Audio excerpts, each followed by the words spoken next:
C'est-à-dire que vous, en tant que spécialiste, au fond, vous lisez non pas des conclusions peut-être un petit peu hâtives, mais vous découvrez qu'on sait peut-être quel est le squelette ou la momie d'Akhenaton, et ça, c'est vraiment quelque chose qui vous intéresse. Pour moi, c'est extrêmement intéressant d'avoir du palpable, avoir la vie d'un individu, les représentations iconographiques d'un individu avec un crâne déformé, avec des hanches entre guillemets voluptueuses ou gynoïdes, on va dire, conformes au canon féminin, même hypertrophiées, et puis le squelette de l'individu où on se rend compte qu'il n'y a pas de corrélation entre le squelette du crâne, par exemple, et les représentations iconographiques d'Akhenaton avec ce crâne complètement partant vers l'arrière, on dit dolichocéphale, etc.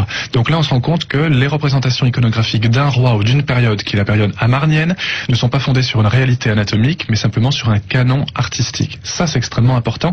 Ça, c'est dommage que les auteurs de l'article n'aient pas insisté dessus, mais ça fera peut-être l'occasion. C'est-à-dire que si on se représentait ce Toutankhamon et cet Akhenaton, il serait au fond différent des représentations qu'on a sur les bas-reliefs égyptiens. Toutankhamon pas énormément, sauf pour sa période d'enfant où il avait encore le canon amarnien, mais pour Akhenaton, Néfertiti et autres de l'époque, là en revanche, on avait vraiment des représentations qui ne correspondent pas du tout à la réalité. Ça, c'est vraiment une information pertinente.